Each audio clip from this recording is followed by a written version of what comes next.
After 8 days of being locked out of their building, employees at the South Carolina Arts Commission were back at work Thursday, thanks to state lawmakers. And if that isn't tough enough, each deputy has to wear a vest which adds about 20 pounds of weight during the workout. They say it helps emulate real-life scenarios. So what makes the new 9mm a better weapon than the old .45? Well, it's got a better grip, it's more accurate, and it holds 18 rounds instead of just 9. People in the community are also excited about getting rid of these old abandoned homes. They say it'll keep their property values high and bring in new residents and businesses. Organizers say every $1 can provide 7 meals for needy families in Columbia. If the Gamecocks go on to win the regional, they'll be one of 8 teams in the country to host a super regional, meaning more money will come to the capital city. Cooper is receiving a $268,000 severance package from the school.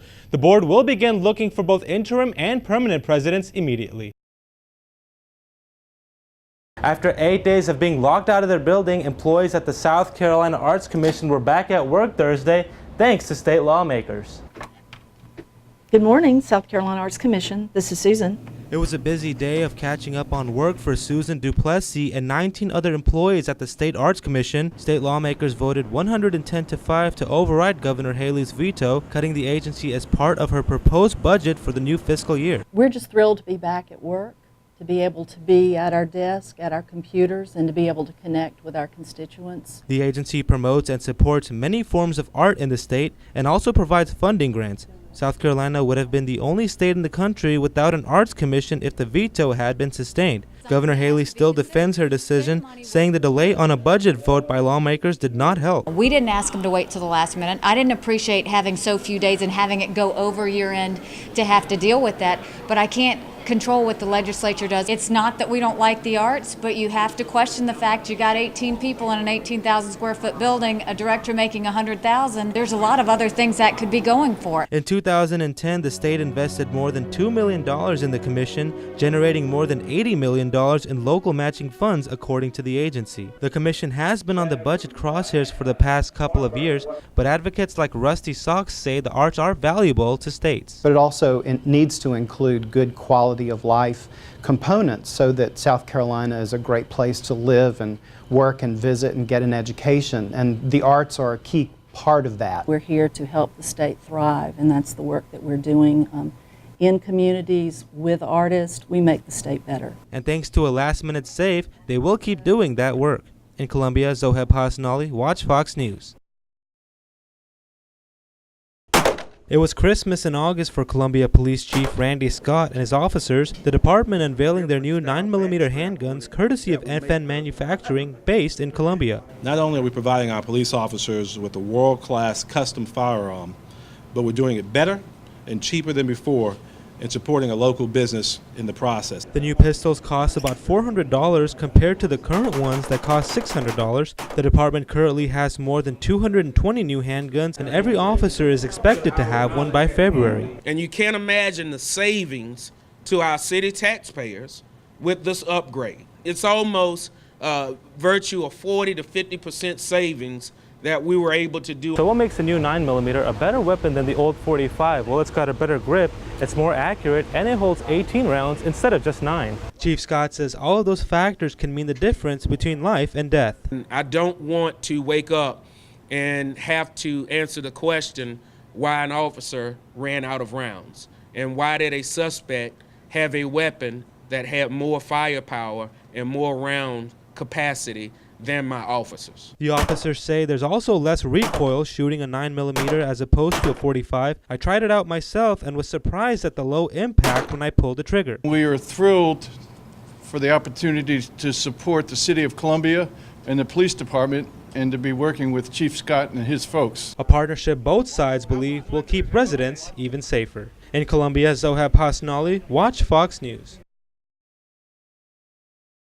For 1 minute straight, you're going to do wall balls, all right? Try to keep track of your reps. 6 a.m. means the start of another 2-hour workout for Scott Puckett and 10 other Richland County deputies. Throw it back up or try to throw with your arms. The department, including Sheriff Leon Lott, will be going to a SEAL Fit camp in California next month to take part in a 50-hour nonstop intensive course led by a former Navy SEAL. SEAL Fit waived the fee for deputies, and the department is paying for airfare with seized drug money. SEAL Fit is similar to CrossFit with one exception. Some workouts in CrossFit would last anywhere between 5 minutes to an hour. These workouts will last anywhere from an hour and a half to 2 hours, some longer. To get ready for the grueling event, the members recently locked themselves in and exercised for 12 hours straight. They also did team drills in Myrtle Beach by carrying 300-pound logs at the beach. After a certain point, it becomes mental. Your body's just going to have to keep going, and I think that's where your mental preparation comes in, just trying to survive it. Monday's workout, called the Fight Gone Bad, consisted of 5 exercises for 15 minutes. Deputies had to rotate stations every minute and go 100% the entire time. And if that isn't tough enough, each deputy has to wear a vest which adds about 20 pounds of weight during the workout. They say it helps emulate real-life scenarios. Some of those vests are actually heavier than what we carry on duty. It does make it a lot easier when you're on the field, when you are having to chase a suspect. Your legs are not as tired, your body's sort of used to it. They were exhausted when it was over, but know it'll add longevity to their careers. If you're prepared physically for the job, you're very prepared mentally and you're confident in your abilities, so whatever stress that might come along with the job is not as taxing on the body and the mind. A job these competitive men and women want to be in the best shape for when duty calls. In Columbia, Zoheb Hassanali, Watch Fox News. As to the charge of unlawful conduct towards a child in violation of this South Carolina code, we, the jury, unanimously find the defendant guilty. After 2 weeks of testimony, evidence, and audio recordings, it took jurors just 2 hours of deliberations to convict Zena Jennings on an unlawful conduct toward a child charge. Jennings' son Amir was last seen November 29th. Police say the 23-year-old will not tell them where the boy is. Zena's mother, Jocelyn, begging the court for mercy before her daughter was sentenced. I noticed that it was difficult. I noticed that she was depressed. I noticed that my daughter needed help. Jennings' attorney Hemphill Pride argued his client, who was deemed mentally ill, should be not given the maximum 10-year sentence and was only being held by authorities because she wouldn't cooperate with the police. Got to give her credit for the fact that she's 23 years old. She doesn't have any prior criminal record. Give her credit for the fact that, you know, she didn't run and hide. She turned herself in. Zena Jennings did not speak during sentencing, her attorney and mother talking on her behalf, arguing she was going through a lot. I had a client to work with who was pregnant, who was mentally ill, and who was under a lot of stress in her life.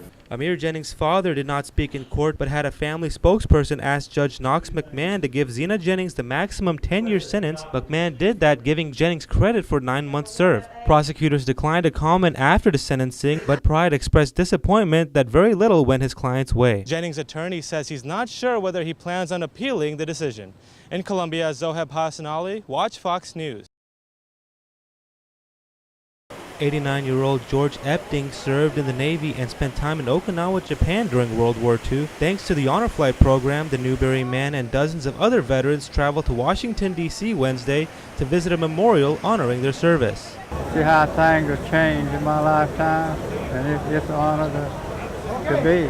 Epting and this group spent an emotional 90 minutes at the World War II Memorial Wednesday, taking pictures, sharing stories, and remembering their service. Oh, I think it's wonderful. I think it's nice to have all these people out, especially old World War II veterans that been through a lot. It's emotional. It's an honor to see people honor you for what you did. Even veterans that did not deploy overseas came to pay their respects. I came to honor my people, my friends that did get overseas and didn't return.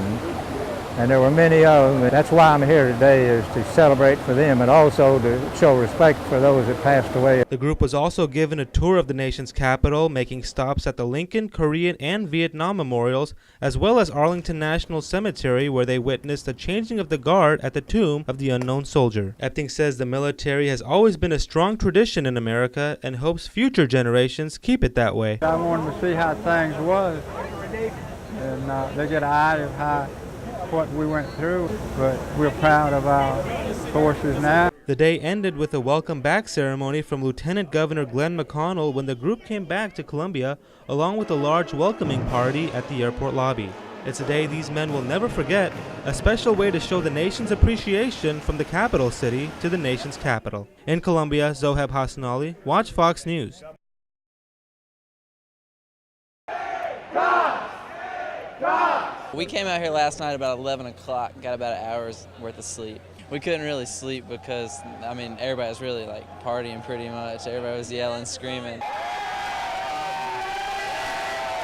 It's between the hedges, and we're here at Williamsburg Stadium. It's the border war. Go Dogs! Woo, woo, woo. Number 1. We're barking everywhere, man. Go Dogs. Clowney's pretty good, but I think our offensive line will hold them up and get by. We've seen a few, and they know that we don't like them around here, baby. It's Gamecock Nation! This is fabulous for what's coming to our university, and that we're having a game day here, and we're excited because we're really shooting this year for going to the SEC championship. It's been nuts all day. I know. We've been with our Gamecocks. I'm loving it.